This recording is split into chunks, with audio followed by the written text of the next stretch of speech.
محمد بن علي وسلم بن سقب السادات ولي ثم الحبيب علي بن محمد الحبشي ثم الحبيب سالم بن حامد الحبشي ثم الحبيب أحمد بن حسين الحبشي ياسين والحبيب حسين بن أحمد الحبشي ثم الحبيب أحمد بن حسين الحبشي ثم الحبيب أحمد بن حمد الكبس ثم الحبيب علي بن أحمد البصري والحبيب محمد بن حامد بن شيخ وشباب بكر ثم الحبيب علي بن سالم المجيد ثم الحبيب عمر بن الحبشي ثم الحبيب علي بن أحمد بهارون ثم الحبيب عبد الله بن شيخ ببركبة ثم عائشة بنت علي الحبشي ثم رقية بنت إدريس السقاف ثم علوية بنت إدريس السقاف ثم حامد بن إدريس السقاف ثم محمد بن إدريس السقاف ثم إدريس السقاف ثم الحبيب علي بن محمد الحبشي ثم عمر بن علي بن الحبشي ثم الحبيب محمد رضا بن شيخ الحبشي ثم أحمد بن عبد الله بن عمر الحداد وبمحمد بن حسن المجيد ثم عبد الله بن حسن المجيد ثم بمحمد بن حسين الحامد ثم الحبيب الشيخ بن حسن الجفري ثم الحباب أمينة بنت مريم ونور بنت حامد الحبشي ثم زهراء بنت عبد الله وشفاء بنت عبد الله الحبشي ثم مريم بنت قاسم بركبة أم شريفة ثم شريف علي بن محمد بن شيخ أبو بكر نغفر لهم والحمد لله برحمته وولينا بحصرة أمة النبي محمد صلى الله عليه وسلم. فاتحة. بالله من الشيطان الرجيم. بسم الله الرحمن الرحيم. الحمد لله العالمين الرحمن الرحيم مالك يوم الدين إياك نعبد وإياك نستعين اهدنا الصراط المستقيم صراط الذين أنعمت عليهم غير المغضوب عليهم ولا الضالين آمين.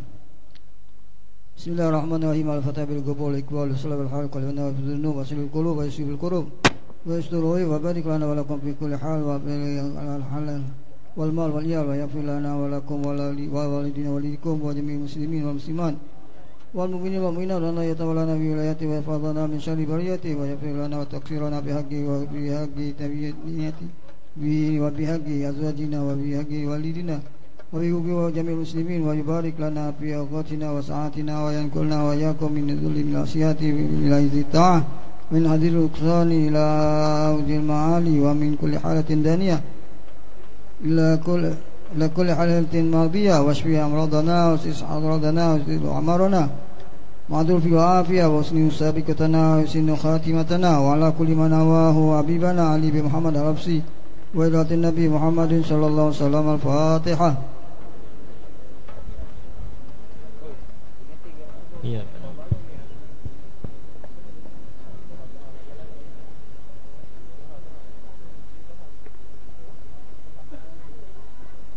يا رب صل على محمد يا رب صل عليه وسلم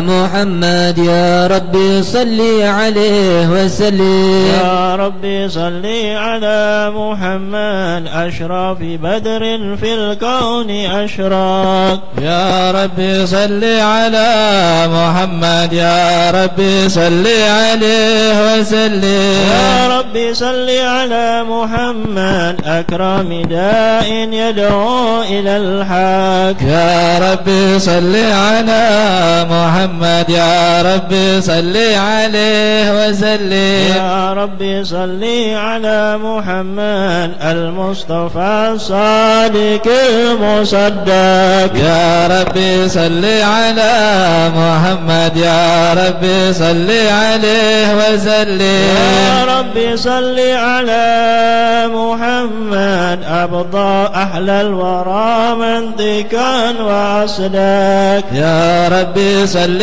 على محمد يا رب صل عليه وسلم يا رب صل على محمد أفضل من بالدقاء تحقق يا رب صل على محمد يا رب صل عليه وسلم يا رب صل على محمد من بالسخاء والوفاء تخلق يا رب صل على محمد يا رب صل صل عليه وسلم يا رب صل على محمد واجمع من الشمل ما تفرق يا رب صل على محمد يا رب صل عليه وسلم يا رب صل على محمد واصلح وسهل ما قد تعوق يا رب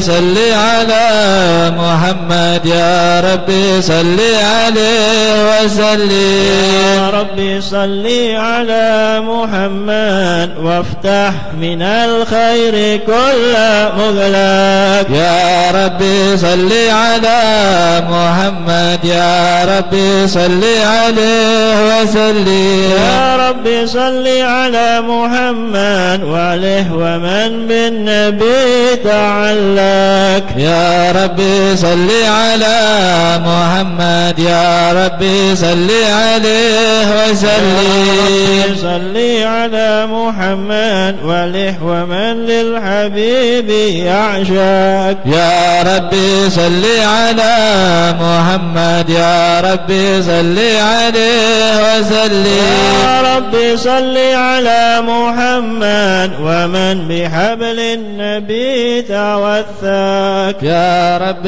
صل على محمد يا رب صل عليه وسلم يا رب صل على محمد يا رب صل عليه وسلم يا رب صل على محمد يا رب صل عليه وسلم اللهم صل وسلم وبارك عليه وعلى آله صلى الله أعوذ بالله عليه من الشيطان الرجيم بسم الله الرحمن الرحيم إنا فتحنا لك فتحا مبينا ليغفر لك الله ما تقدم من ذنبك وما تأخر صلى الله ويتم عليه نعمته عليك ويهديك صراطا مستقيما صلى الله وينصرك عليه الله نصرا عزيزا لقد جاءكم رسول من أنفسكم عزيز عليه ما عنتم حريص عليكم بالمؤمنين رؤوف رحيم يا فإن رحيم تولوا فقل حسبي الله حسبي الله لا إله إلا هو عليه توكلت وهو رب العرش العظيم يا عزيز إن الله وملائكته يصلون على النبي اللهم صل وسلم عليه يا أيها الذين آمنوا صلوا عليه وسلموا تسليما اللهم صل وسلم وبارك عليه وعلى آله بسم الله الرحمن الرحيم الحمد لله القوي سلطانه الواضح برهانه المبسوط في الوجود كرامه وإحسانه صلى الله عليه تعالى مجده وعظم شانه خلق الخلق لحكمه وطوى عليها علمه وبسط لهم من فائض المنة ما جرت به في أكداره القسمة صلى الله عليه وأرسل إليهم أشرف خلقه وعجل عبيده الرحمة تعلقت إرادته الأزلية بخلق هذا العبد المحبوب صلى الله عليه فانتشرت آثار شرفه في عوادته والغيوب صلى الله عليه فما أجل هذا المن الذي تكرم به المنان صلى الله عليه هذا الفضل الذي برز من حضرة الإحسان صورة كاملة ظهرت في هيكل محمود فتعطرت بوجودها أكناف الوجود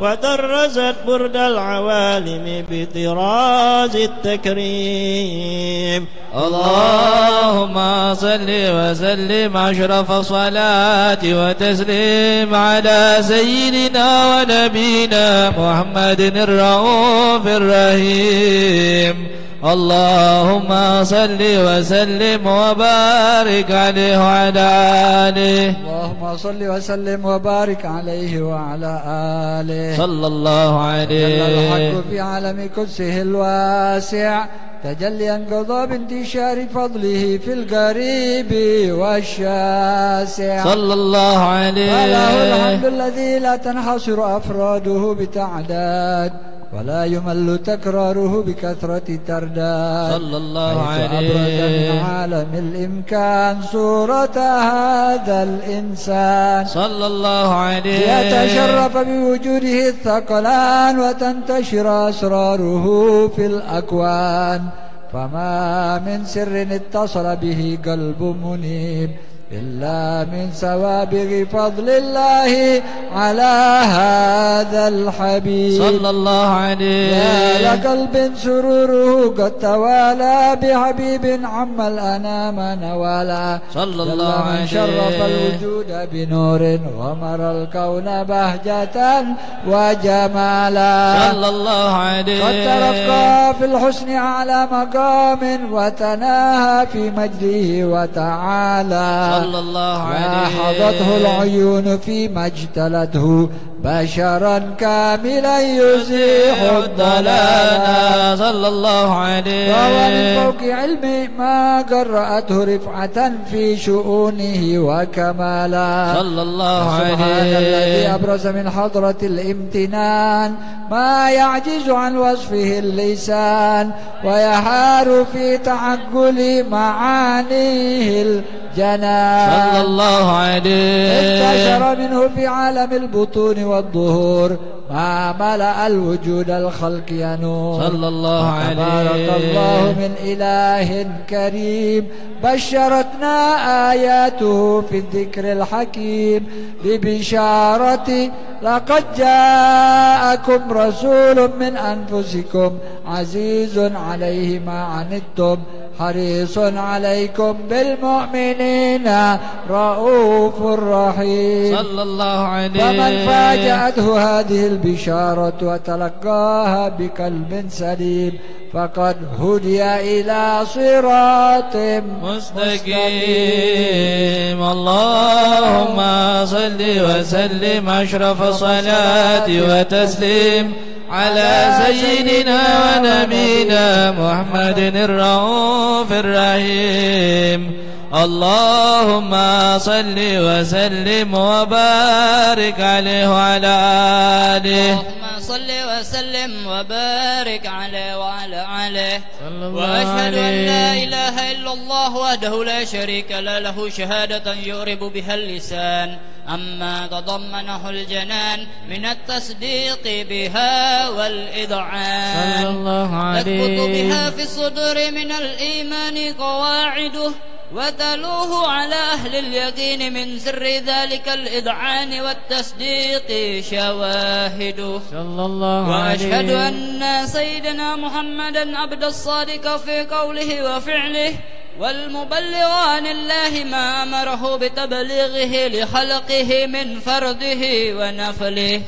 عبد أرسله الله للعالمين بشيرا ونذيرا فبلغ الرسالة وأدى الأمانة وهدى الله به من الأمة بشرا كثيرا. صلى الله عليه. فكان في ظلمة الجهل للمستبصرين سراجا وقمرا منيرا فما أعظمها من منة تكرم الله بها على البشر وما أوسعها من نعمة انتشر سرها في البحر والبر. صلى الله عليه. اللهم صل وسلم بأجل الصلوات وأجمعها وأزكى التحيات وأوسعها على هذا العبد الذي وفى بحق العبودية وبرز فيها في حلعة الكمال وقام بحق الربوبية في مواتن الخدمة لله وأقبل عليه غاية الإقبال. صلى الله عليه. صلاة يتصل بها الروح المصلي عليه به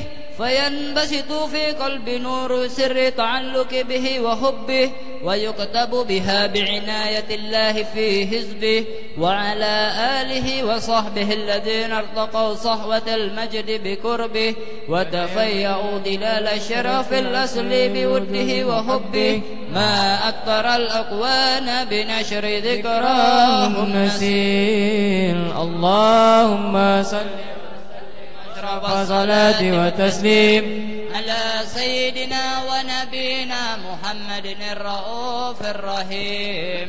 اللهم صل وسلم وبارك عليه وعلى آله. اللهم صل وسلم وبارك عليه وعلى آله. أما بعد، فلما تعلقت إرادة الله في علم القديم بظهور أسرار تخصيصه للبشر الكريم بتقديم وتكريم، نفذت القدرة الباهرة بالنعمة الواسعة والمنة الغامرة، فانفلقت بيدة تصوير في العالم المطلق الكبير عن جمال مشهود بالعين، حاول لوصف الكمال المطلق وحسن تم والزين، فتنقل ذلك جمال الميمون في الأصلاب الكريمة والبطون، فما من صلب ضامة إلا وتمت عليه من الله النعمة، فهو القمر التام الذي يتنقل ببروجه ليتشرب به موطن استقراره وموضع الخروج.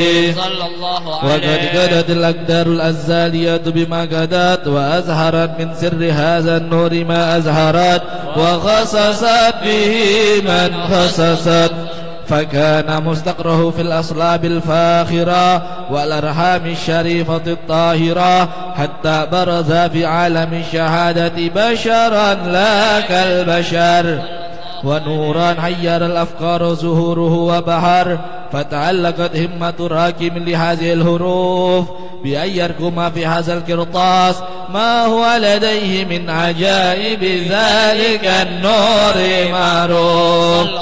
وإن كانت الأصنولة في بعشر مئصار أوصاف ذلك الموصوف تشويقا للسامعين من خواص المؤمنين وترويحا للمتعلقين بهذا النور المبين، وإلا فعنا تعرب الأقلام عن شؤون خير العنام، ولكن حزاني إلى تدوين ما حفظته من شعار أشراف المخلوقين، وما أكرم الله به في مولده من الفضل الذي عم العالمين، وبكيت رايته في الكون منشورة على مر الأيام والشهور والسنين، داعي تعلق بهذه الحضرة الكريمة، ولا يجود شوقي إلى سماع أوصافها العظيمة، ولعل الله ينفع به المتكلم وسامع، فيدخلان في شفاعة هذا النبي الشافع، ويتروحان بروح ذلك النعيم. اللهم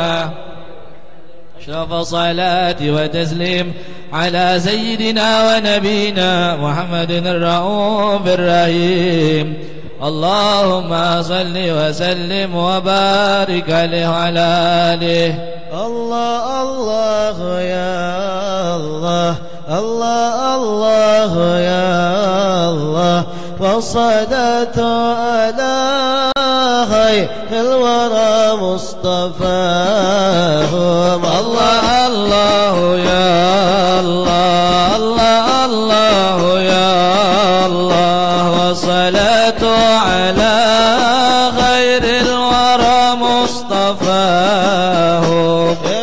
في الحق لأهل الحق واسلك معاهم في طريق تضامن حيث ساروا وراهم. الله الله يا الله، الله الله يا الله، والصلاة على خير الورى مصطفاهم.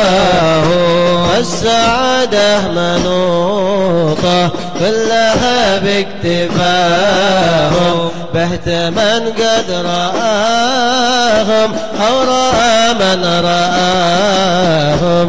الله الله يا الله، الله الله يا الله، والصلاة على الورى مصطفاهم.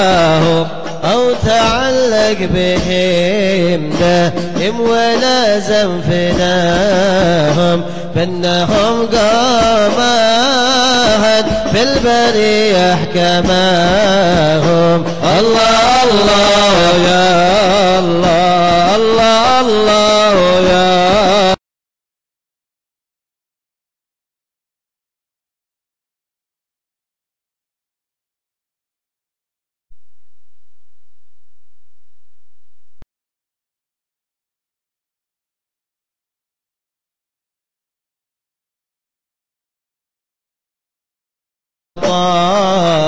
الله الله يا الله الله الله يا الله والصلاة على خير الورى مصطفاه زاد وانعم عليهم بالرضا واجتباهم يا لهم قام يرضى ربنا من رضاهم الله الله يا الله الله الله يا الله والصلاة على خير الورى مصطفاه بس فيما سعى واشرب ماء القوم معهم ألا يخبط ربك مثل ما قد حباهم الله الله يا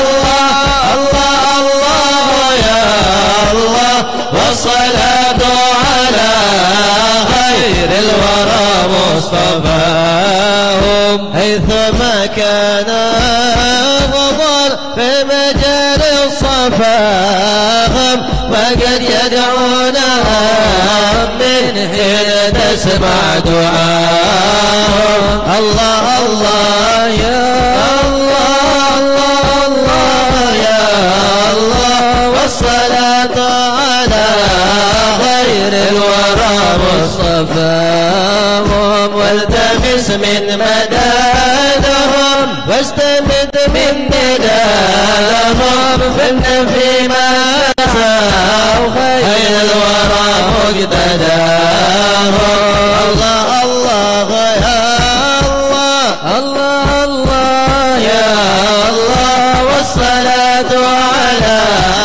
خير الورى مصطفاهم ودعاهم إلى ربي وشيد بداهم باتباعه وغبه حقق الله رجاهم الله يا الله الله الله يا الله والصلاة على خير الورى مصطفاهم يا هداهم بحب المصطفى يا هداهم ربي بلغني آمالي بجاهه كما هم الله الله يا الله الله يا الله والصلاة على خير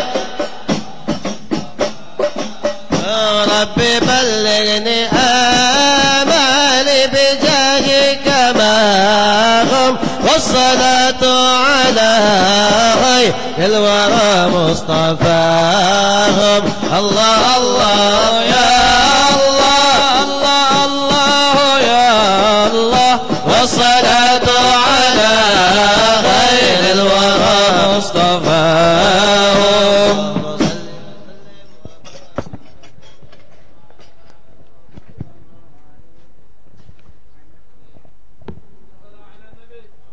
اللهم صل وسلم وبارك عليه وعلى آله صلى الله عليه وقد آن للقلم أن يخط ما حركته فيه الأنامل مما استفاده الفهم من صفات هذا العبد المحبوب الكامل صلى الله عليه وشمائله التي هي أحسن الشمائل. وهنا حسن أن نثبت ما بلغ إلينا في شأن هذا الحبيب من أخبار وآثار صلى الله عليه ليتشرف بكتابته القلم والقرطاس وتتنزه في هدائقه الأسماع والأبصار وقد بلغنا في الأحاديث المشهورة أن أول شيء خلقه الله هو النور المودع في هذه السورة صلى الله عليه. فنور هذا الحبيب أول مخلوق برز في العالم، ومنه تفرع الوجود خلقا بعد خلق فيما حدث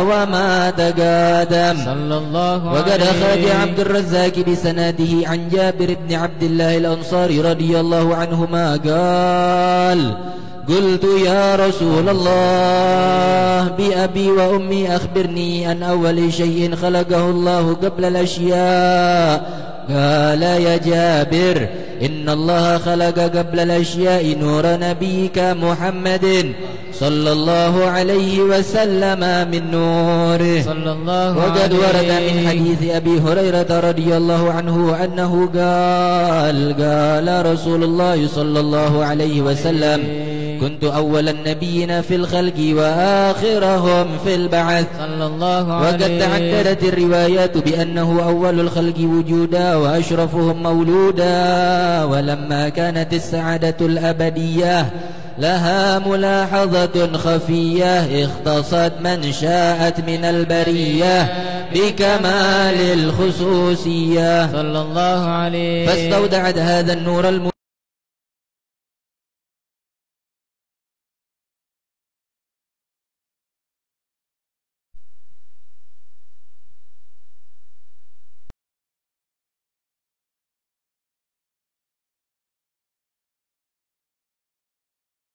عبد الله بن عبد المطلب ذي القدر العظيم صلى الله عليه. وأمه التي هي في المخاوف آمنة السيدة الكريمة آمنة. فتلقاه صلب عبد الله فألقاه إلى بطنها فضمته عشاؤها بمعونة الله محافظة على حك هذه الدرة وصونها. صلى الله عليه. فحملته برعاية الله كما ورد عنها حملا خفيفا لا تجد له ثقلا ولا تشكو منه ألما ولا عللا. حتى مر الشهر بعد شهر من حمله وقرب وقت بروزه إلى عالم الشهادة لتنبسط على أهل هذا العالم فيضاد فضله وتنتشر فيه آثار مجده الصميم.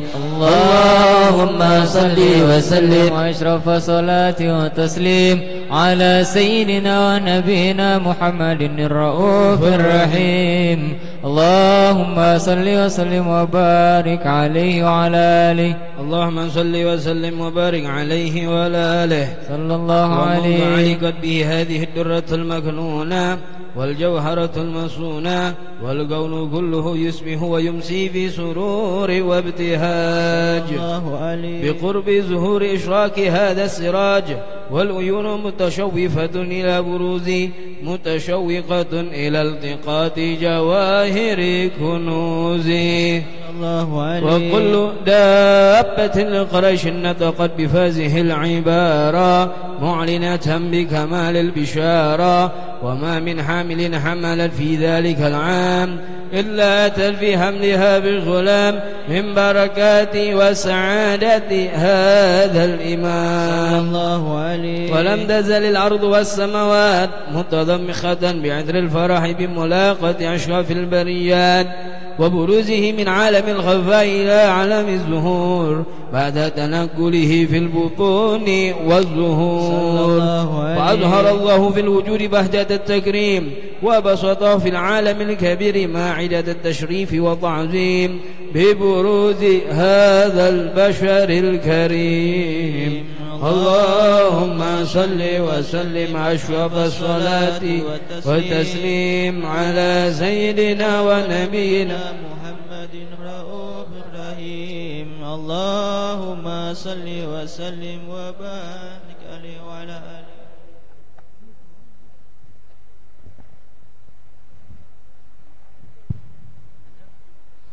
اللهم صل وسلم وبارك عليه وعلى آله. يا رسول الله جئنا للزيارة قاصدين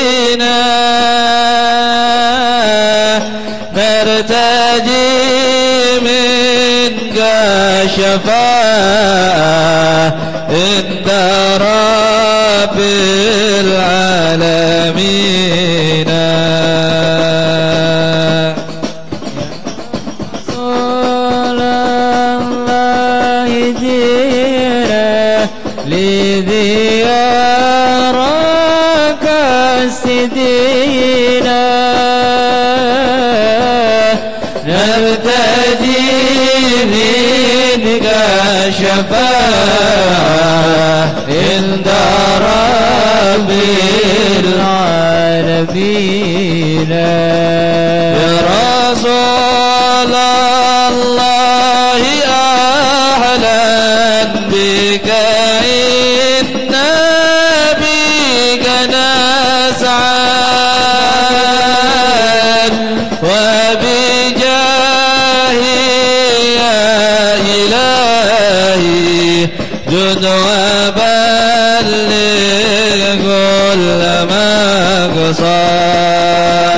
رسول الله إدينا لزيارك سيدنا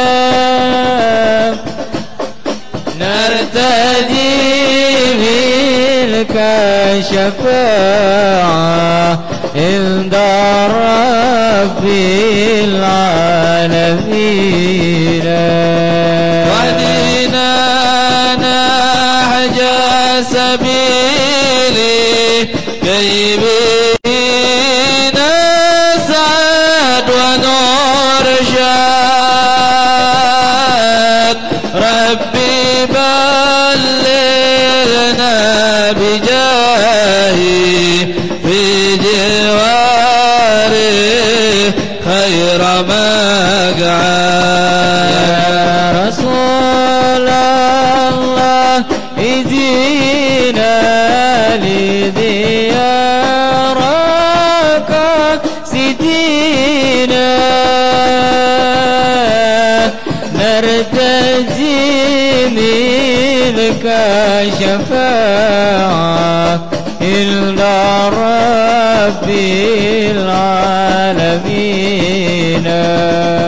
يا جمالا قد تجلى بالمشارق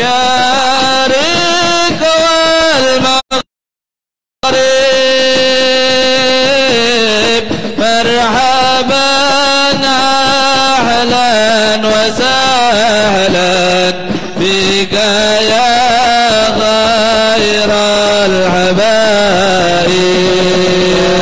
رسول الله إدينا لديارك سيدنا نرتجي منك شفاعة عند رب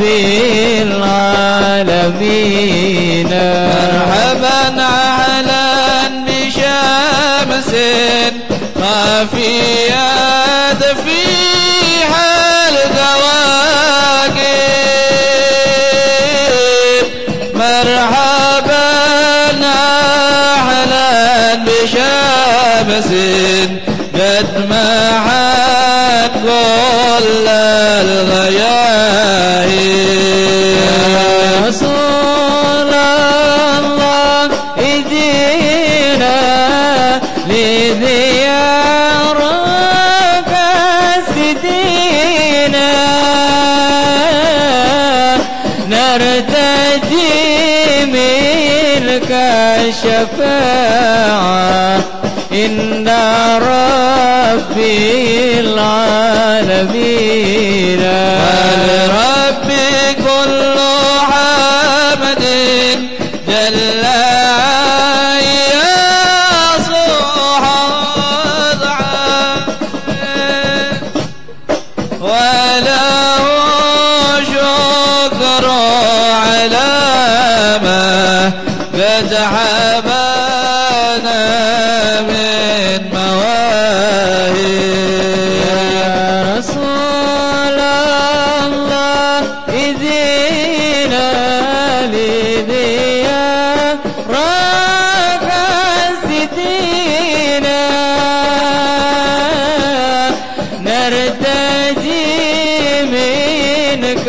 الشفاعة عند رب العالمين.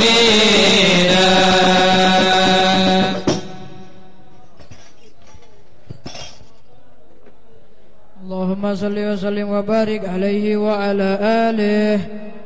فحين قرب عوان وقت هذا الحبيب أعلنت السماوات والأرضون ومن فيهن بالترهيب، وأمطار الجود الإلهي على أهل الوجود تثج، وألسنة الملائكة بالتبشير للعالمين تعز. سبحان الله والحمد لله ولا إله إلا الله والله أكبر. سبحان الله والحمد لله ولا إله إلا الله والله أكبر. سبحان الله والحمد لله ولا إله إلا الله والله أكبر. والقدرة كشفت كناع هذا المستور ليبرز نوره كاملا في عالم الظهور، نورا فاق كل نور، وأنفذ الحق حكمه على من أطم الله عليه النعمة من خواص الأمة أن يحضر عند وجهه أمة تأنيسا لجنبها المسعود ومشاركة لها في هذا السمات الممدود.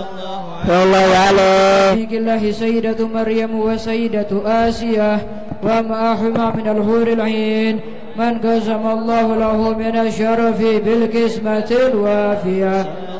فأتى الوقت الذي رتب الله على حضوره وجود هذا المولود، فانفلق سبه الكمال من النور عن عمود، وابرز الحامد المحمود مذعنا لله بالتعظيم والسجود. عليه وسلم صلى الله يا رسول الله سلام عليك يا رفيع الشان ودرجي يا رسول الله سلام عليك يا رفيع الشان ودرجي يا رسول الله سلام عليك يا رفيع الشان ودرجي يا رسول الله سلام عليك يا رفيع الشان ودرجي يا رسول الله سلام عليك يا رفيع الشان والدرج يا رسول الله سلام عليك يا رفيع الشان والدرج يا نبي سلام عليك يا رسول سلام عليك الله يا حبيب سلام عليك صلوات الله عليك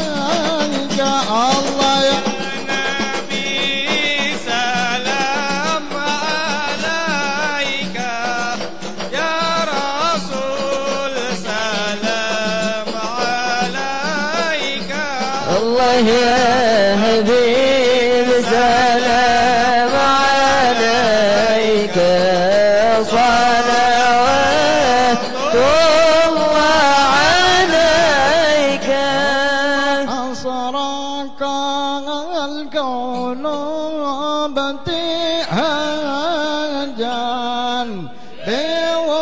بوجود المصطفى أحمد ولأهل الكون أنس وسرور قد تجدد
مستمر ليس ينفع حيث أوتينا عطاء كما البحر مؤبد يا نبي سلام عليك يا رسول سلام عليك الله يا حبيب سلام عليك صلوات الله عليك الله عليك يا نبي الله صلى الله عليك يا نبي الله يا جد الحسن والحسين صلى الله عليك يا نبي صلى الله عليك يا نبي صلى الله عليك يا نبي الله يا جد الحسن والحسين صلى الله عليه يا نبي ربي كل حمد الله جل أن يحصره الأرض الله اذهبنا بوجوده المصطفى الهادي محمد صلى الله عليه يا نبي الله صلى الله عليه يا نبي الله يا جد الحسن والحسين صلى الله عليه يا نبي رسول الله اللهم صل عليه أهلا بك إن بك نسأل الله وبجاهه يا إلهي دون ومن ضل ما قصد يا رسول الله جئنا نزيارة زوجينا الله نجينا شفاعة إن رب العالمين وحدينا نهج سبيله كي به نسعد ونرشد الله ربي بلغنا بجاهه في جوار خير يا رسول الله جئنا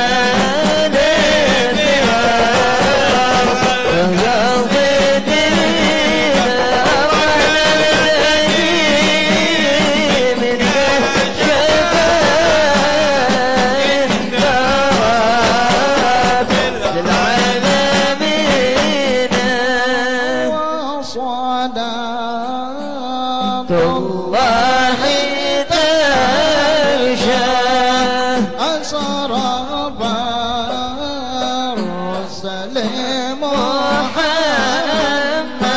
الله وسلام مستمر الكل حين يهتدي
وبارك عليه.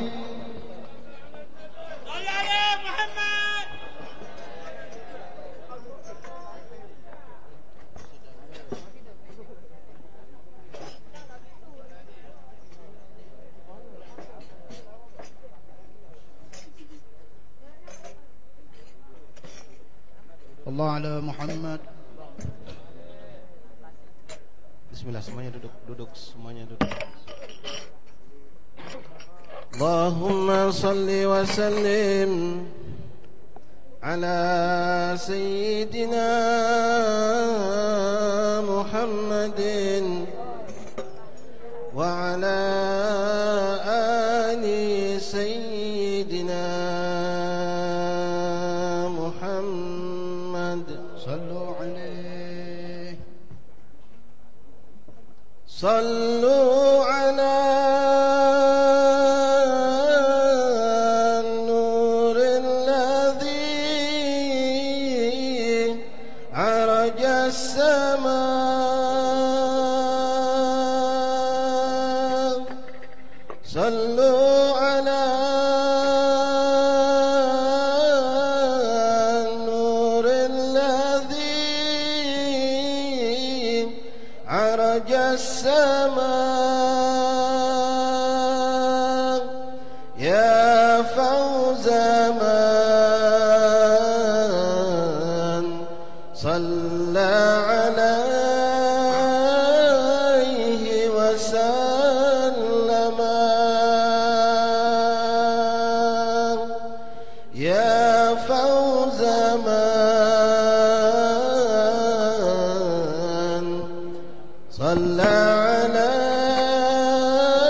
قسما برب البيت ما ذكر النقام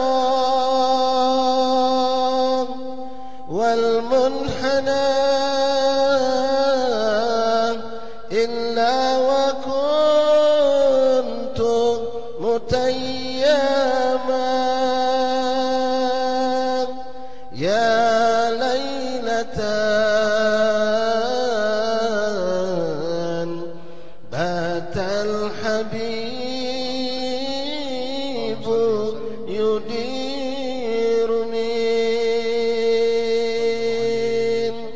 كأس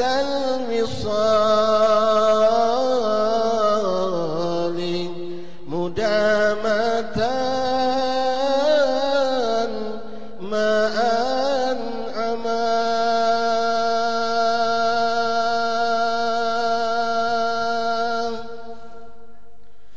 شوقي إلى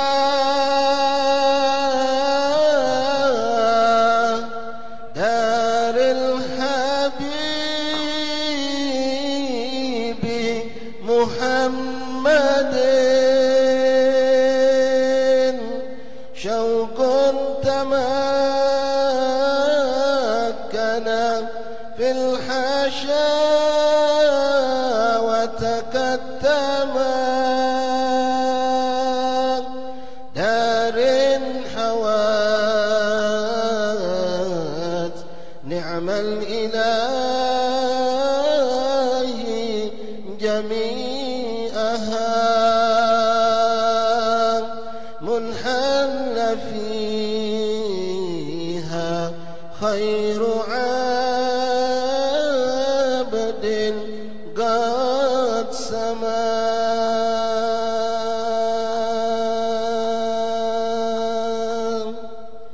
في جنة ما شاقني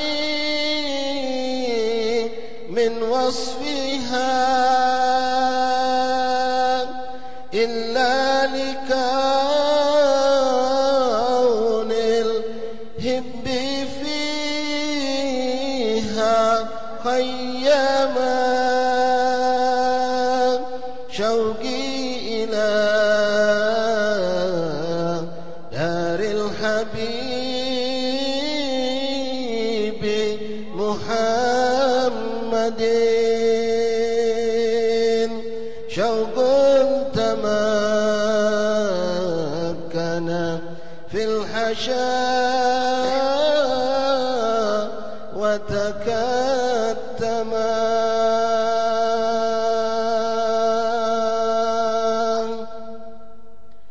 صلوا على النور الذي عرج السماء صلوا على النور الذي عرج السماء يا فوز من صلى عليه وسلم يا فوز من صلى عليه وسلم.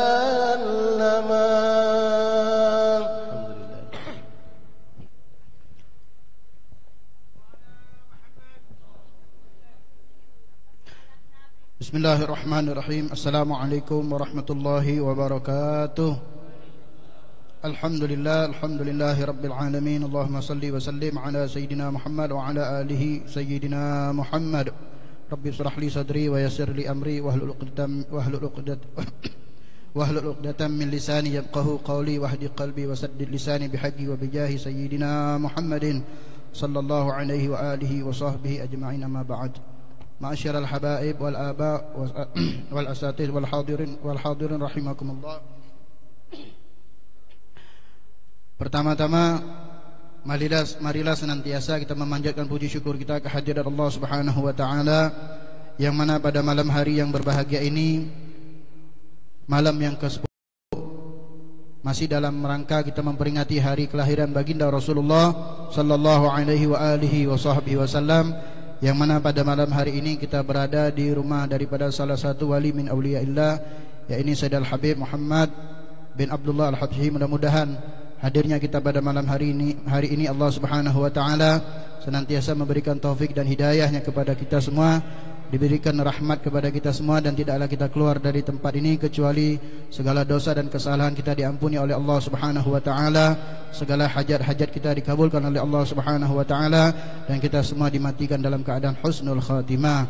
Amin ya rabbal alamin. Salawat serta salam pada junjungan kita Nabi besar Muhammad sallallahu alaihi wa alihi wasallam berserta keluarga dan sahabat-sahabat beliau, sambil kita duduk, sambil kita mendengar, sambil pula lisan kita bersalawat kepada baginda Rasulullah sallallahu alaihi wa alihi wasallam. Ma'asyiral hadirin rahimakumullah, sebagaimana biasanya sebelum kita mendengarkan manaqib dan dilanjutkan dengan maitul hasanah, kami akan menyampaikan peringatan Maulid pada malam-malam berikutnya. Untuk malam besok, malam ke-11 daripada peringatan Maulid Nabi besar Muhammad sallallahu alaihi wasallam, peringatan malam Rabu, peringatan Maulid akan diadakan di Majelis Ta'lim Darul Muhibbin, bertempat di Jalan Mayor Zen, Sailais.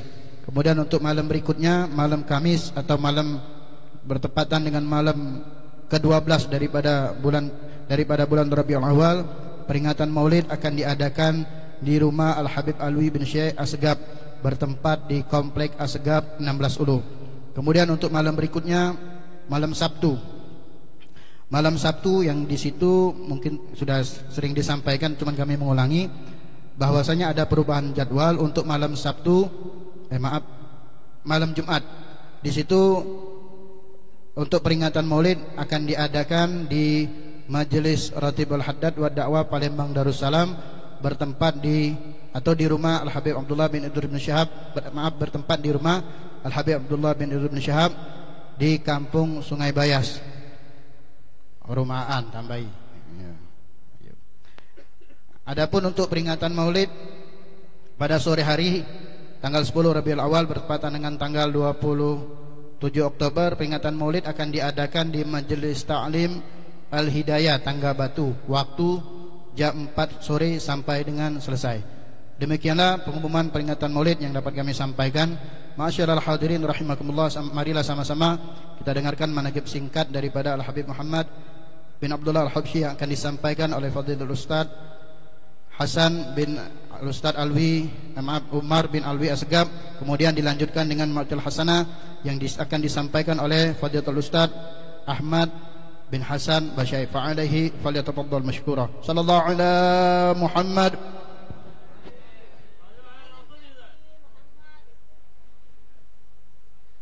Assalamualaikum warahmatullahi taala wabarakatuh. Alhamdulillahi wa kafa, wassalatu wassalamu ala sayyidina Muhammadin al-Mustafa wa ala alihi wa sahbihi wa man wala, amma ba'd. Al-mukarram wal muhtaram, jami'ul asatidah wal habaib wal masyayikh yang tidak bisa saya sebutkan satu persatu namanya, tapi tanpa mengurangi rasa hormat saya kepada antum-antum semua dan para hadirin yang dimuliakan oleh Allah Subhanahu wa taala. Berdirinya saya di sini hanya untuk membacakan sekelumit daripada manaqib sahibul bait, yaitu Al-Arif Billah Al-Habib Muhammad bin Abdullah Al-Habsyi. Al-Arif Billah Al-Habib Muhammad bin Abdullah Al-Habsyi atau yang lebih dikenal dengan nama Ustadz Matci Habsyi, dilahirkan tahun 1926 Masehi di Kampung 26 Ilir, Palembang, dari kedua orang tua yang saleh dan salehah. Ayahnya bernama Al-Habib Abdullah bin Alwi Al-Habsyi, sedangkan ibunya bernama Al-Hubabah Fatimah binti Salim Al-Habsyi. Nasabnya yang mulia, nasab beliau adalah Al-Habib Muhammad bin Abdullah bin Alwi bin Muhammad bin Abdullah bin Alwi bin Ahmad bin Ali bin Hadi bin Idrus bin Hadi bin Ahmad sahib al-Sy'ab bin Muhammad bin Alwi bin Abu Bakar Al-Habsyi bin Ali bin Ahmad bin Muhammad Asadullah bin Hasan At-Turabi bin Ali bin Muhammad Al-Faqih Al-Muqaddam bin Ali bin Muhammad Sahib Mirbad bin Ali Khaliq Qasam bin Alwi bin Muhammad bin Alwi bin Ubaidillah bin Ahmad Al-Muhajir bin Isa bin Muhammad Al-Nagib bin Ali Al-Uraidi bin Ja'far Al-Sadiq bin Muhammad Al-Baqir bin Ali Zain Al-Abidin bin Husain As-Sibit bin Ali bin Abi Talib dan Fatimah Al-Zahra binti Rasulullah sallallahu alaihi wasallam. Keluarga beliau setelah cukup lama tinggal di perkampungan 26 Ilir, maka pada tahun 1944 Masehi beliau pindah ke kampung 14 Ulu, dan 3 tahun setelahnya yaitu tahun 1947 Masehi beliau menikah dengan Al-Hubabah Zahra binti Abdullah Al-Habsyi. Dari pernikahan ini beliau dikaruniai 9 orang anak, yaitu Abdullah, Alwi, Aisyah, Umar, Ali, Radiyah, Ahmad Fauzi, Khadijah dan Maryam. Pendidikan beliau ketika kecil, beliau menuntut ilmu di Madrasah Wataniyah Palembang, dan pada tanggal 23 September 1940 beliau penulus dari sekolah tersebut. Di antara guru-guru yang pernah memberikan tarbiyah kepada beliau antara lain Kiai Haji Masyhur Azhari, Kiai Haji Abdul Rashid, Kiai Haji Ki Agus Muhammad Syajari dan Kiai Haji Mustafa. Beliau juga banyak menimba ilmu dari Al-Arif Billah Al-Habib Alwi bin Ahmad Bahsin. Di antara rekan-rekan beliau dalam menuntut ilmu dengan Habib Alwi Bahsin yaitu Al-Habib Ali bin Salim Al-Madihij, Al-Habib Abdullah bin Utsman Madihij, Al-Ustadz Muallim Ahmad Zamzam, dan masih banyak lagi. Namun apabila beliau ditanya mengenai rekan atau sahabat beliau ketika menuntut ilmu, ia tidak akan segan-segan menjawab, itu guru saya, menyebut bahwa sahabat beliau tersebut adalah gurunya. Hal ini menunjukkan ketawaduan yang luar biasa dari beliau. Dakwah beliau memiliki semangat dakwah yang tinggi. Dalam kesehariannya beliau berkeliling dari musalla ke musalla dan dari masjid ke masjid untuk mengajar, terutama setelah wafatnya guru beliau Al-Habib Alwi Bahsin. Beliau meneruskan majlis-majlis gurunya tersebut, antara lain majlis yang hingga saat ini masih berjalan, yaitu majlis ba'da subuh setiap hari dari jam 6 sampai jam setengah 7, berkeliling dari 12, 13, 14 dan 16 ulu, 8 ilir dan 10 ilir. Semasa hidupnya Habib Alwi Bahsin pernah mengatakan kepada beliau, "Wahai Matci, engkau sudah bisa mengajar." Tapi beliau merasa belum mampu, seraya mengatakan, "Aku belum bisa untuk mengajar." Tapi gurunya tetap memerintahkan, "Engkau bisa untuk mengajar." Sampai ketika disebutkan nama gurunya Habib Alwi Bahsin, berlinanglah air mata beliau karena teringat dengan gurunya tersebut. Akhlak beliau terkenal dengan ketawaduan, kerendahan hatinya. Bahkan apabila beliau sedang berjalan kaki, beliau tidak pernah memandang ke atas dan lebih banyak memandang ke bumi. Jika dikisahkan di akhir umurnya, ada rombongan syabab berkunjung ke rumahnya. Selain bertujuan silaturahmi, para syabab tersebut menyatakan keinginan mereka untuk menimba ilmu darinya. Mendengar pernyataan tersebut, Habib Muhammad merasa senang. Namun dengan penuh tawaduk ia pun berkata, "Ana ini tidak punya ilmu apa-apa, tapi nanti ana coba untuk berusaha menyampaikannya." Namun pada kenyataannya, setelah para syabab tersebut mengikuti taklimnya yang pada waktu itu membuka kitab Safinatun Najah, ternyata beliau begitu menguasai materi yang disampaikannya.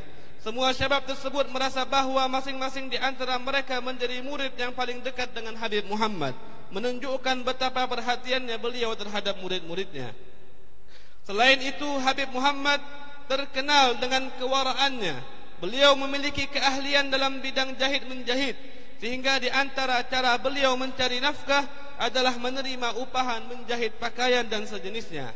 Begitu waraknya, setiap kali beliau menerima upahan dan setelah selesai pekerjaannya, tidak segan-segan ia memunguti sisa-sisa potongan bahan yang berserakan di lantai rumah panggungnya, dan juga mencari dan mengumpulkan potongan bahan yang terjatuh ke bawah rumahnya untuk dikembalikan kepada orang yang mengupah.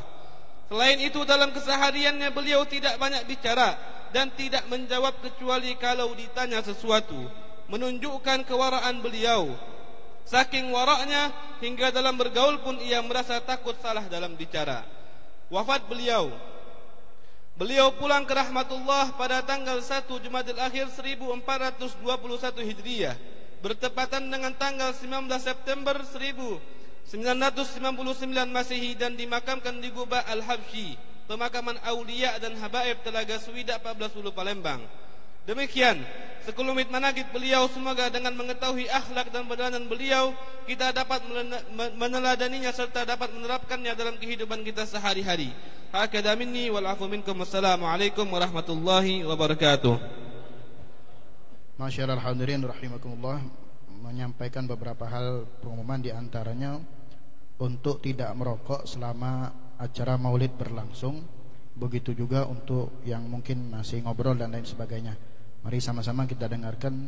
Tadi alhamdulillah barusan kita dengarkan manaqib daripada Al-Habib Muhammad bin Abdul Habsyi, dan sekarang kita akan mendengarkan nasihat-nasihat agama. Oleh karena itu sekali lagi diharapkan untuk pengertiannya dan mudah-mudahan menambah keberkahan pada perkumpulan kita pada malam hari ini insyaallah. Kepada Al-Ustaz Ahmad bin Hasan Basyaif alaihi falyatafaddal. Sallallahu ala Muhammad.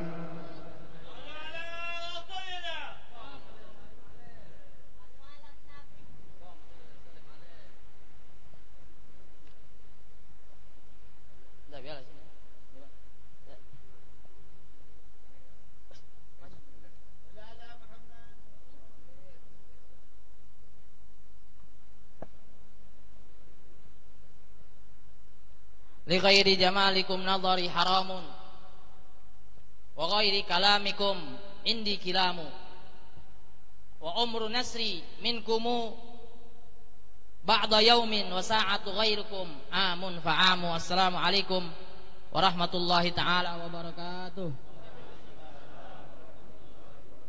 Bismillahirrahmanirrahim. Alhamdulillahirabbil alamin. Wassalatu wassalamu ala asyrafil anbiya'i wal mursalin wa ala alihi wa sahbihi ajma'in wa la haula wa la quwwata illa billahil aliyil azim. Subhanaka la ilma lana illa ma 'allamtana innaka antal alimul hakim. Qala rabbi shrah li sadri wa yassir li amri wahlul 'uqdatam min lisani yafqahu qawli bijahin nabi wa ali wa sahbi amma ba'du. Al muhtaramun wal mukarramun yang sama-sama kita hormati dan kami muliakan, para tetua-tetua, sesepuh-sesepuh daripada kota Palembang yang hadir pada malam hari ini, yang mana dengan keberkatan hadiran mereka-mereka itu membawakan untuk kita khususnya malam hari ini rahmat serta taufik dan hidayah dari Allah Subhanahu wa taala. Dan insyaallah kita mintakan pada Allah Subhanahu wa taala dengan kehadiran mereka-mereka dapat mendatangkan pengampunan daripada Allah Subhanahu wa taala, sehingga kita tidak bakal keluar dari majlis maulid ini kecuali dosa-dosanya kita, dosa-dosanya wong tua kita, dosa-dosa daripada keluarga kita diampuni oleh Allah Subhanahu wa taala, bersih sebersih-bersihnya, sehingga kita bertemu dengan Nabi Muhammad sallallahu alaihi wasallam. Dan juga kepada habaib wal ulama al asatizah wal hadirin yang sama-sama kita muliakan. Alhamdulillah, segala puja dan puji syukur kehadiran Allah Subhanahu wa taala, yang mana berkat daripada taufik dan hidayah dari Allah Subhanahu wa taala inilah yang menggerakkan hati kita, yang melangkahkan kaki kita untuk dapat menghadiri majelis Maulid Nabi Muhammad sallallahu alaihi wasallam, yang tiada lain dan tiada bukan tujuan hadir kita hanya untuk menambahkan kecintaan kita kepada Nabi Muhammad sallallahu alaihi wasallam. Yang mana niat utama ataupun tujuan maksud al-ula adalah untuk pengenalan diri kita terhadap sosok siapa itu Nabi Muhammad sallallahu alaihi wasallam. Salawat serta salam tak lupa juga kita hanturkan kepada Nabi besar kita Nabi Muhammad sallallahu alaihi wasallam, yang mana beliau adalah afdhalul khalqi alal itlaqi famil anil ghaibi anisyiqaqi. Orang yang paling mulia, orang yang paling agung, orang yang paling sempurna yang pernah ada di muka bumi ini, yaitu Nabi Muhammad sallallahu alaihi wasallam. Jangan kita meragukan lagi bahwa keafdalan, keistimewaan, keagungan, kesempurnaan sosok Nabi Muhammad sallallahu alaihi wasallam. Kalau seandainya kita ada keraguan dalam hati kita bahwa Nabi Muhammad adalah orang yang paling sempurna daripada makhluk, adalah Nabi Muhammad sallallahu alaihi wasallam, itu ada sesuatu dalam hatinya kita. Maka dari itu salah satu daripada tujuan kita untuk datang ingin menambahkan kecintaan kita kepada Nabi Muhammad SAW dan menumbuhkan keyakinan bahwasanya Nabi Muhammad SAW wa afdalul khalqi alil itlaqi, orang yang paling mulia secara mutlak, yaitu Nabi Muhammad SAW. Ketika kita berbicara tentang masalah mahabbah, sebagian daripada ahli bahasa mereka ketika mendefinisikan makna mahabbah adalah mailul qalbi ilal mahbub, ketika kecondongan satu hati kepada seorang yang dia cintai, itu adalah mahabbah. Akan tetapi jangan salah pahami, jangan salah dipakai, jangan salah digunakan. Karena kalau seandainya kita menggunakan sesuatu bukan pada tempatnya, itu termasuk daripada zalim.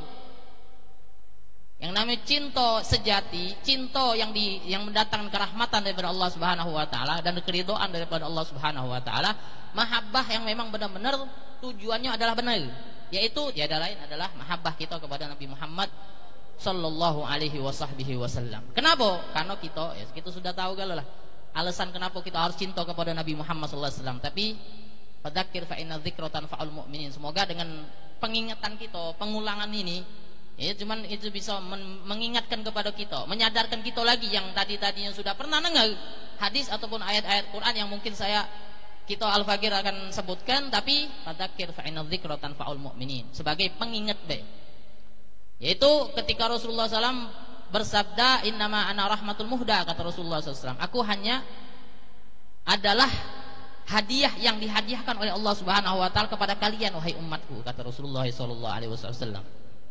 Artinya hadiah yang sangat besar, yang istimewa, yang pernah dihadiahkan oleh Allah Subhanahu wa taala di muka bumi ini, terkhusus untuk Nabi Muhammad SAW, secara umum seluruh makhluk yang ada pernah di muka bumi ini, baik itu daripada Nabi Allah Adam alaihissalam hingga kepada orang yang meninggal di hari kiamat kelak. Ma'asyiral hadirin rahimakumullah, ketika kita ingin lebih memahami tentang mahabbah, pantaslah kalau seandainya kita mengkaitkan dengan sahibul maulid, yaitu Al-Habib Ali bin Muhammad bin Husain Al-Habsyi yang mengarang kitab Maulid Simtud Durar yang barusan kita baca. Beliau adalah ramzun min rumuzil mahabbah bir Rasul sallallahu alaihi wasallam. Beliau adalah contoh yang paling dekat ketika kita ingin mendefinisikan kecintaan beliau kepada Nabi Muhammad sallallahu alaihi wasallam. Siapa itu Al-Habib Ali bin Muhammad Habsyi? Al-Habib Ali bin Muhammad Al-Habsyi salah satu daripada ulama Hadramut, yang mana beliau dilahirkan di kota Gosam. Yang mana kota Gosam ini di luar kota Tarim, sekitar kalau seandainya pakai motor mungkin 45 menit kita bakalan sampai kepada daerah namanya Gosam, dekat daripada kota Inad daripada Syekh Abu Bakar bin Salim. Yang mana pada beliau lahir pada tanggal 25 Syawal 1259 Hijriah. Dilahirkan daripada orang tua yang sangat mulia, yang dua-duanya itu menanamkan rasa cinta kepada Nabi Muhammad SAW sejak dini, sejak kecil sudah diajarkan mak mano caranya mimpi dengan Nabi Muhammad SAW dari kecil, bukan ketika lagi jenggotan, apalagi jenggot warna putih. Tapi tidak apa lah, ya. Kalau kata Al-Qaidah, Qaidah mengatakan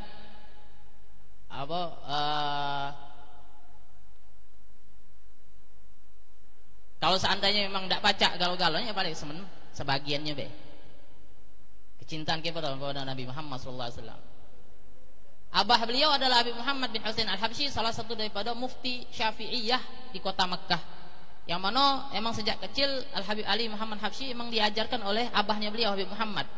Akan tetapi tidak lama Habib Muhammad Habsyi tinggal pindah ke kota Mekkah, Al-Habib Ali tetap tinggal di kota Gosam bersama ibunda beliau. Siapa itu? Adalah Hubabah Alawiyah binti Husain Al-Jufri, yang mana perkawinan daripada Al-Habib Muhammad bin Husain sama Hubabah Al-Alawiyah ini adalah isyarah daripada satu daripada ulama pada saat itu, yaitu Al-Habib Ahmad bin Umar bin Smith, salah satu ulama kota Shibam.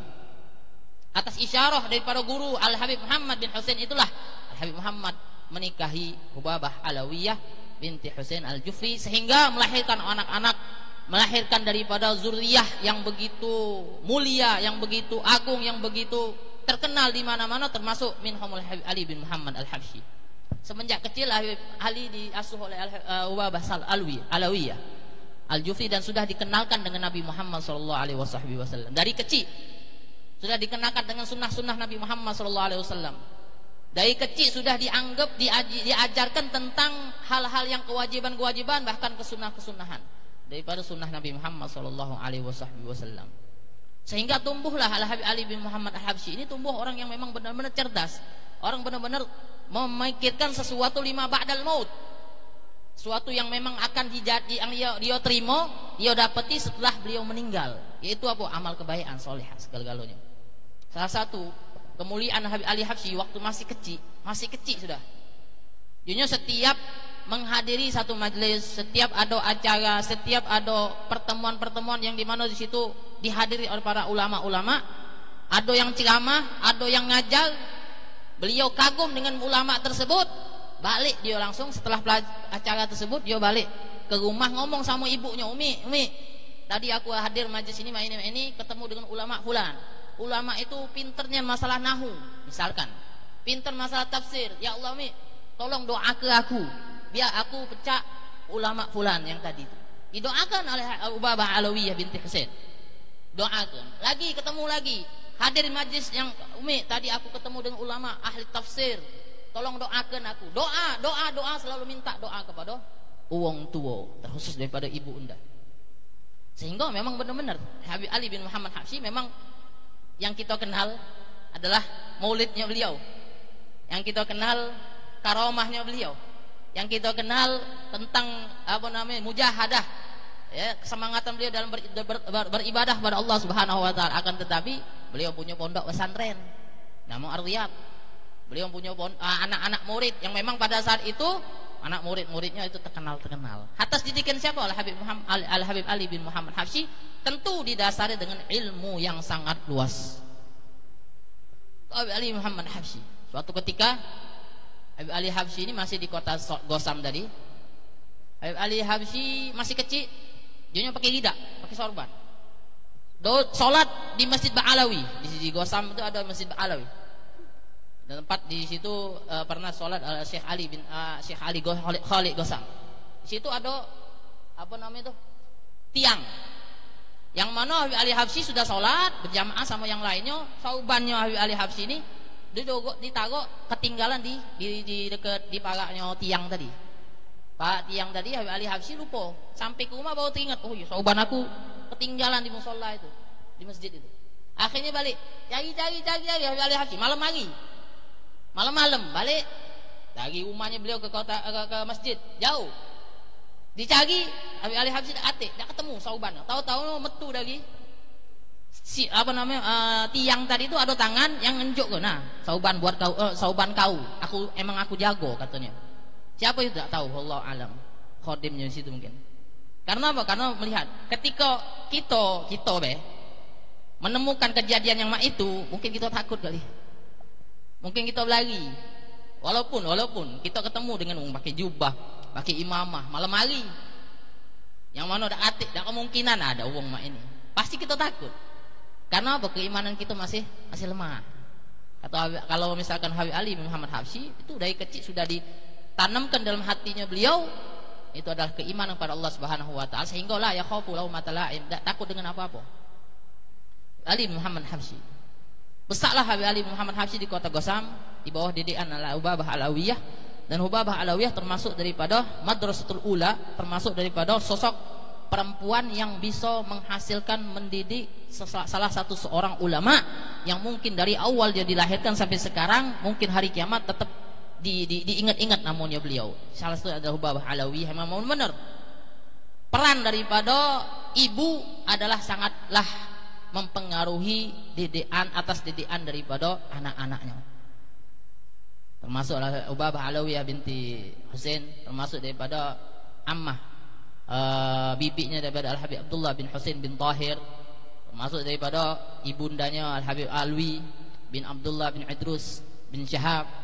Itu adalah perempuan-perempuan yang memang benar-benar memaksimalkan tujuan utama sebagai ibu rumah tangga, yang memang benar-benar mereka mendidik sehingga menghasilkan daripada ulama-ulama, orang-orang yang bermanfaat daripada di muka bumi ini. Dan banyak lagi perempuan-perempuan yang memang menghasilkan. Makanya terdidiklah, terwujudlah seorang namanya Habib Ali bin Muhammad Al-Habsyi. Habib Ali Muhammad Habsyi salah satu daripada murid banyak. Habib Ali Habsyi pernah ketemu dengan Habib Abdullah bin Husain bin Tahir. Bahkan isyarah daripada perpindahan Habib Ali Habsyi dari Gosam ke kota Siwun atas isyarah Al-Habib Abdullah bin Husain bin Tahir. Isyarah Al-Habib Ali bin Husain, Habib Muhammad bin Husain itu tinggal di kota Mekah. Isyarah dari Al-Habib Abdullah bin Husain bin Tahir. Di sini menunjukkan bahwasannya Al-Habib Ali, Habib Muhammad dan keluarganya tidak ada bergerak kecuali dengan isyarah masyayikhu, guru-gurunya beliau. Termasuk setelah beberapa lama tahun-tahun Habib Ali Habsyi pindah ke kota Siwun, belajar dan mengajar di situ, buka pondok pesantren yang namanya Ar-Riyad. Suatu ketika Habib Ali bin Muhammad Habsyi berjalan dakwah ke kota Mukallah.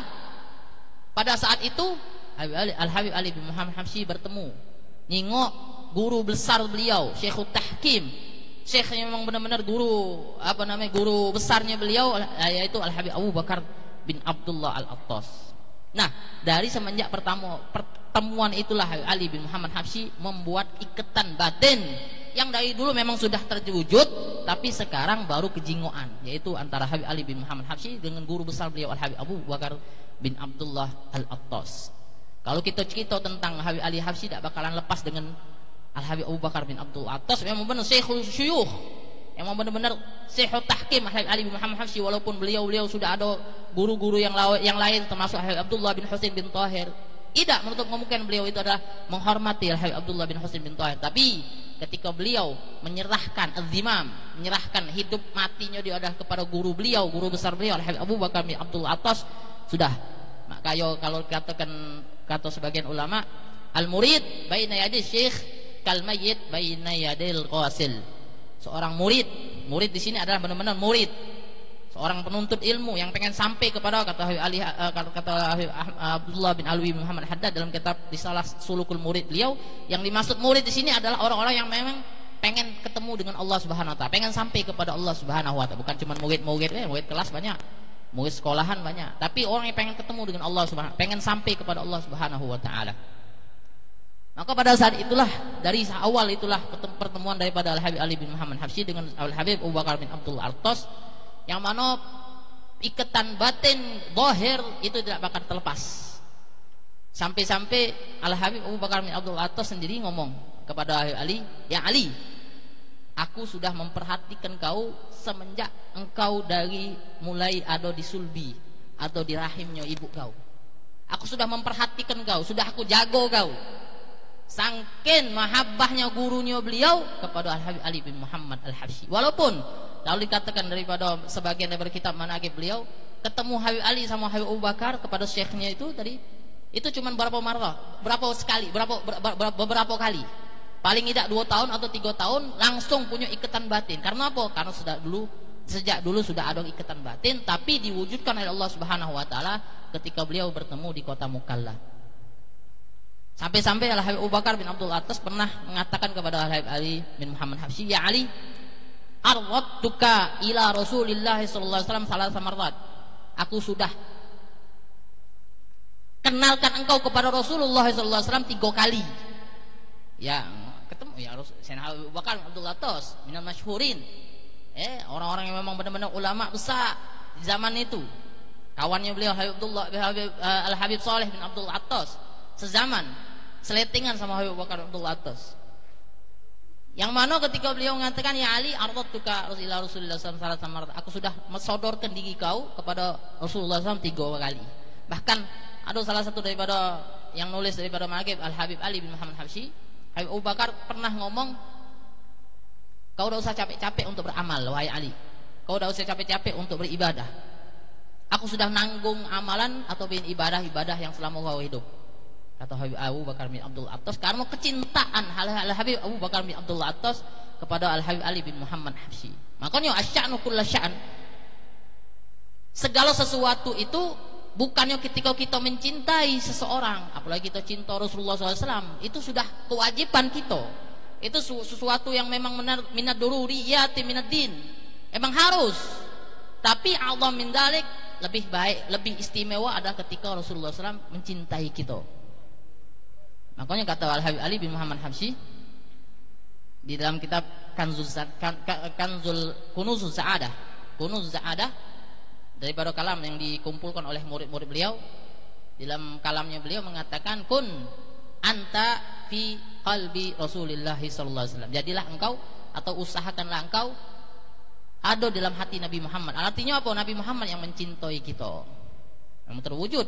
Apa yang dikatakan Al-Habib Ali bin Muhammad Habsyi ketika Rasulullah SAW saking cintanya sama Al-Habib Ali bin Muhammad Habsyi, suatu ketika ada sebagian daripada daerah Sewun atau di Tarim yang ingat anak, Habib Ali Habsyi orang yang pertama kali ngadakan pelajaran nahu ba'da subuh, setelah subuh.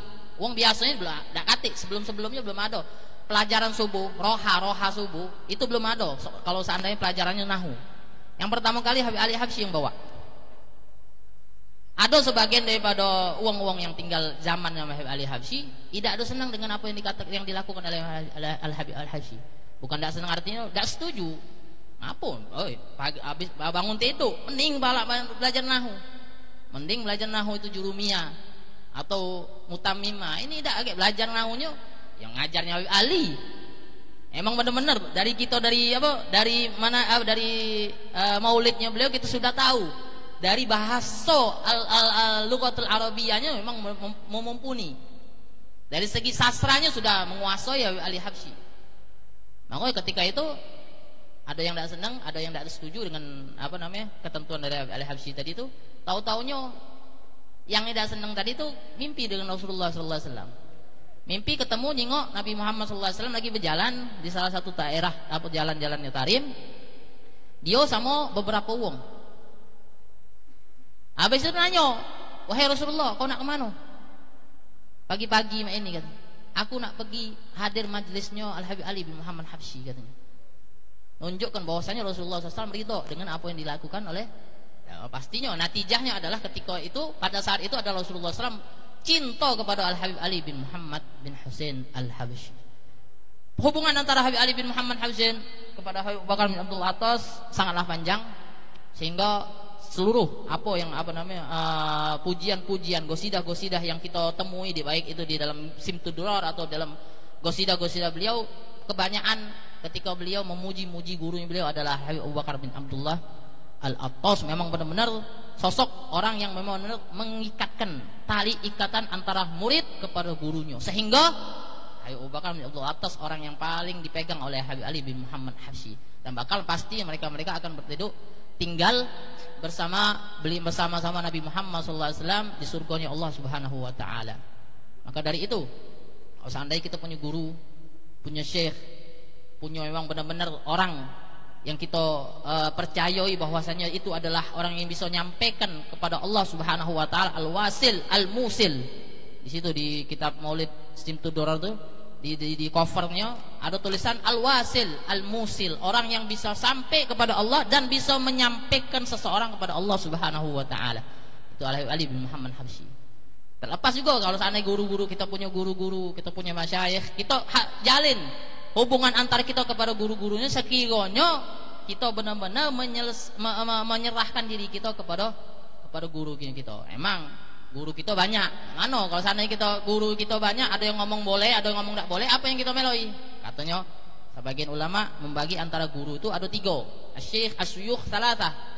Syekhul ta'lim, syekhul tarbiyah, syekhul tahkim. Syekhul ta'lim yaitu yang ngajar kepada kita alif ba ta, itu adalah syekhnya kita. Tapi syekhul ta'lim. Syekhul tarbiyah siapa itu? Orang-orang yang memang benar-benar yuhadzibuna anfusana, yang memang mereka adalah mendidik kita, mendidik hawa nafsunya kita. Sekiranya istilah kasarnya tuh kalau kata Buya ya, almarhum rahimahullah rahmatul abrar, Buya novel, memang benar-benar mendidik mereka anak muridnya dia tuh sekiranya kepala kita di bawah kakinya beliau, ditijak-tijak. Emang benar-benar min humul, termasuk daripada orang yang mendidik, muhadzib, orang-orang yang sahibut tarbiyah, benar-benar mentarbiyah daripada hawa nafsunya kita. Sekiranya hawa nafsunya kita tadi itu terkontrol sesuai dengan syariatnya Allah Subhanahu wa taala. Syekh yang paling tinggi yang ketiga adalah syekhut tahkim, ketika kita menyerahkan tadi perumpamaan seumpamanya adalah antara orang yang mayit, antara mayit sama orang yang mandikan. Yuqallibu bima syaa kaifa syaa, ketika si mayit tadi dibolak-balik ke kanan ke kiri, naik ke pucuk, naik ke bawah, turun ke bawah, didodoi. Katik yang ada, mana ada yang namanya mayit itu protes. Katik. Pasti dia melok apa yang dikendaki, apa yang digawi oleh daripada yang mandi tadi. Ini salah satu daripada contoh ikatan batin, ikatan zahir yang ditancapkan atau yang ditunjukkan Habib Ali bin Muhammad Habsyi kepada guru beliau, yang mana ini adalah satu pelajaran buat kita, contoh buat kita, sehingga kita bisa, khususnya daripada zaman sekarang ini, ketika banyak sekali al-murabbun, katakan al-murabbun, orang-orang yang mengajar-ngajar, orang-orang yang mengaku bahwa dia adalah ulama-ulama, akan tetapi la ulama wala murabbun. Yang dia tidak dikategorikan ulama, apalagi dikategorikan murabbun. Yang mana mereka la sanada lahum, tidak punya sanad sama sekali. Mungkin sanadnya dari Google atau dari terjemahan. Alhamdulillah kita ini yang hadir majlis sudah mengikat tali keilmuan antara kita dengan guru-gurunya kita, yang mana guru-guru kita mengambil kepada guru-gurunya, ngambil guru-guru sampailah sanadnya nyambung kepada Nabi Muhammad SAW. Jelas, sejelas-jelasnya mak gayo matahari di siang bolong. Tidak perlu diragu-ragukan lagi. Tidak perlu lagi kita nak maju mundur, nak belajar sama masyayikh kepada guru-guru, pada habaib yang ada di kota Palembang ini. Tidak usah ragu-ragu lagi.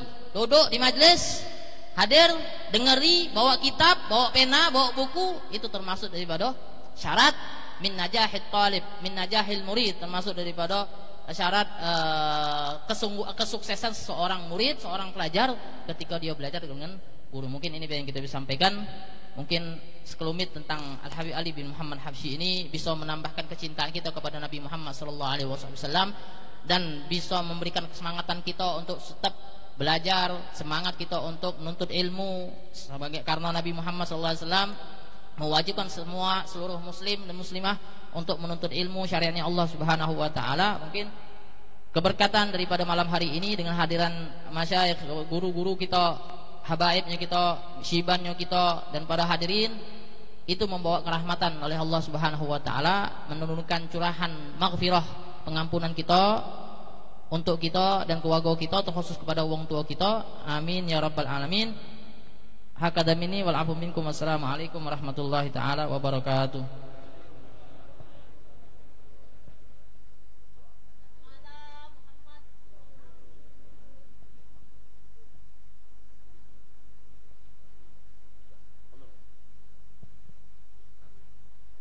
Bismillahirrahmanirrahim. Alhamdulillahirabbil alamin. Allahumma salli wa sallim ala sayyidina Muhammadin wa ala alihi wa sahbihi ajma'in. Walamma nadama al-bikru min dararil awsabil muhammadiyati wukuda, tawajjahtu ila Allah mutawassilan bi sayyidi wa habibi Muhammadin sallallahu alaihi wasallam an yaj'ala bihi mashkura wa fi'li bihi mahmuda wa an yaktuba amali bil amalil makbulah وتوجهي بالتوجهات الخالصة والصلات الموصولة. اللهم يا من إليه تتوجه الآمال فتعود ظافرة، وعلى باب عزة تحت الرحال فتغشاها منه الفيوضات الغامرة. نتوجه إليك بأشرف الوسائل لديك، سيد المرسلين عبدك الصادق الأمين سيدنا محمد الذي عمت رسالته العالمين، أن تصلي وتسلم على تلك الذات الكاملة مستودع أمانتك وحفيظ سرك وحامل راية دعوتك الشاملة، الأب الأكبر المحبوب لك والمخصص بشرف الأبخار في كل موطن من مواطن القرب ومظهر، قاسم إمدادك بعبادك وساكي كؤوس إرشادك لأهل ودادك، سيد الكونين وأشرف الثقلين، العبد المحمود الخالص المخصوص منك بأجل الخصائص. اللهم صل وسلم عليه وعلى آله وأصحابه وأهل حضرتك اقترابه من أحبابه. اللهم إنا نقدم إليك جاه هذا النبي الكريم ونتوسل إليك بشرف مقامه العظيم أن تلاحظنا بحركاتنا وسكناتنا بعين عنايتك، وأن تحفظنا بجميع أطوارنا وتقلباتنا بجميل رعايتك وحسن وقايتك، وأن تبلغنا من شرف القرب إليك وإلى هذا الحبيب غاية آمالنا، وتتقبل منا ما تحركنا فيه من نياتنا وأعمالنا، وتجعلنا بحضرة هذا الحبيب من الحاضرين، وفي ضرائك اتباعه من السالكين، ولحقك وحقه من المعدين، ولأهدك من الحافظين. اللهم إنا لنا طمعا برحمتك الخاصة فلا تحرمنا وظنونا جميلة هي وسيلتنا إليك ولا تخيبنا آمنا بك وبرسولك وما جاء به من الدين وتوجهنا به إليك مستشفعين أن تقابل المذنب منا بالغفران والمسيء بالإحسان والسائل بما سأل والمؤمل بما أمل وأن تجعلنا ممن نصر هذا الحبيب ووازره ووالاه وظاهره وأم ببركته وشريف وجهة أولادنا ووالدنا وأهل قدرنا ووادينا وجميع المسلمين والمسلمات والمؤمنين والمؤمنات في جميع الجهات وأدم راية الدين القويم في جميع الأقطار منشورة ومعالم الإسلام والإيمان بأهلها معمورة مانا وسورة واكشف اللهم كربة المكروبين واقضي دين المدينين واغفر للمذنبين وتقبل توبة التائبين وانشر رحمتك على عبادك المؤمنين أجمعين واكفي شر المعتدين والظالمين وابسط العدل بولاة الحق في جميع النواهي والأقطار وأيدهم بتأييد من عندك ونصر على المعاندين من المنافقين والكفار واجعلنا يا ربي بالحسن الحسين من جميع البلايا واجعلنا يا ربي بالحسن الحسين من جميع البلايا واجعلنا يا ربي بالحسن الحسين من جميع البلايا وبالحرز المكين من الذنوب والخطايا وأدمنا في العمل بطاعتك والصدق في خدمتك قائمين وإذا توفيتنا فتوفنا مسلمين مؤمنين واختم لنا منك بخير أجمعين وصلي وسلم على هذا الحبيب المحبوب للأجسام والأرواح والقلوب وعلى آله وصحبه ومن إليه منسوب وآخر الدعوانا أن الحمد لله رب العالمين سبحان ربك رب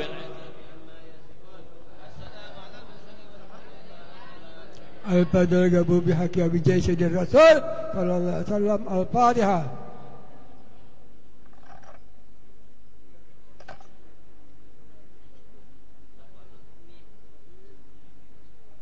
بسم الله الرحمن الرحيم الحمد لله رب العالمين اللهم صل وسلم وبارك وكرم على سيدنا محمد وعلى آل سيدنا محمد يا مهيمن يا سلام سلمنا والمسلمين بنا بخير الأنام وبالمؤمنين يا قوي يا متين اكفي شر الظالمين سبحان الله عما يصفون وسلام على المرسلين والحمد لله رب العالمين. Mengulangi untuk peringatan Maulid malam besok, malam yang ke-11, malam Rabu akan diadakan di Majelis Ta'lim Darul Muhibbin di Jalan Mayor Zain, Sungai Lais. Adapun untuk sore hari, ba'da salat asar atau jam 4 sore sampai dengan selesai, akan diadakan di Majelis Ta'lim Al-Hidayah Tangga Batu. Demikian atas perhatiannya. Assalamualaikum warahmatullahi wabarakatuh. Silakan untuk membentuk halago, satu halago 4 orang. Terima kasih.